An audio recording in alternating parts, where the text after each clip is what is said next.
Assalamualaikum warahmatullahi wabarakatuh. Selamat pagi anak-anak. Waalaikumsalam, Bu. Sebelum kita memulai pembelajaran kita pada hari ini, alangkah baiknya kita berdoa terlebih dahulu. Berdoa dimulai. Berdoa selesai. Baiklah, sebelumnya Ibu mau absen terlebih dahulu. Apakah hari ini kalian hadir semua? Hadir semua, Bu. Baiklah, tujuan pembelajaran kita pada hari ini yaitu memahami konsep penghematan energi listrik. Yang kedua, menjelaskan contoh upaya penghematan energi listrik.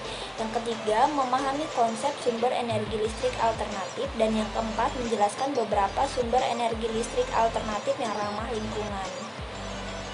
Kalian pernah nggak lupa mematikan peralatan listrik yang sudah tidak digunakan lagi?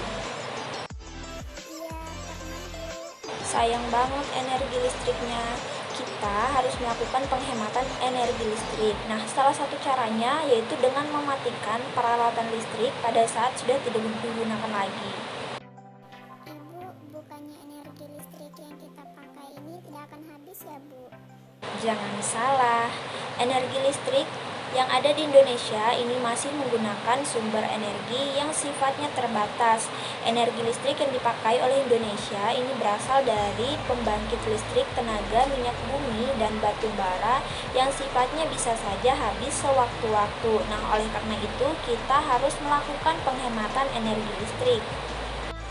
Di sini ada contoh upaya penghematan energi listrik, yaitu yang pertama, menyalakan peralatan listrik hanya pada saat diperlukan saja. Yang kedua, membuka jendela pada siang hari. Yang ketiga, tidak menyalakan lampu pada siang hari. Dan yang keempat, mematikan alat listrik ketika sudah tidak digunakan lagi.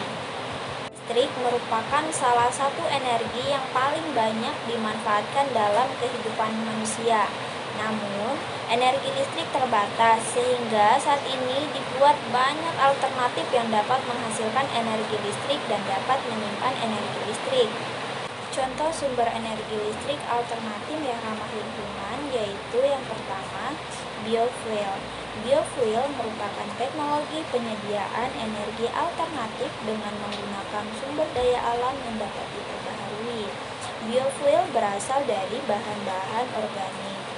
Nah, ada dua jenis biofuel, yaitu dalam bentuk etanol dan biodiesel. Nah, yang dalam bentuk etanol itu merupakan salah satu jenis alkohol yang dapat dibuat dengan fermentasi karbohidrat atau reaksi kimia gas alam.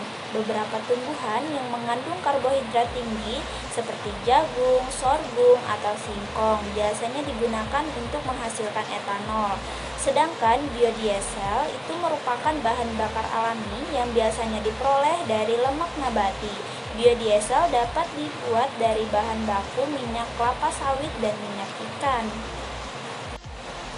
Yang kedua, biogas. Biogas merupakan jenis bahan bakar alternatif yang saat ini sudah banyak digunakan sebagai bahan bakar untuk kebutuhan rumah tangga di Indonesia. Biogas diperoleh dari proses fermentasi bahan-bahan organik oleh bakteri anaerob atau bakteri yang hidup di lingkungan tanpa oksigen. Bahan organik yang paling sesuai untuk produksi biogas adalah bahan organik yang berbentuk padat, cair, dan homogen. Saat ini, kotoran dan urin hewan ternak menjadi pilihan yang sesuai untuk produksi biogas. Biogas itu digunakan untuk apa saja, Bu? Nah, biogas itu dapat digunakan sebagai bahan bakar kendaraan maupun untuk menghasilkan listrik.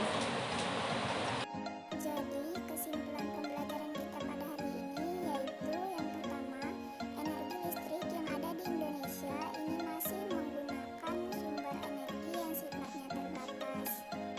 Dan yang kedua, ada dua contoh energi listrik yang ramah lingkungan yaitu biofuel dan biogas. Baik, sekian pertemuan kita pada hari ini. Semoga apa yang sudah kita pelajari itu bermanfaat untuk kita semua. Terima kasih atas perhatiannya. Ibu ucapkan wassalamualaikum warahmatullahi wabarakatuh.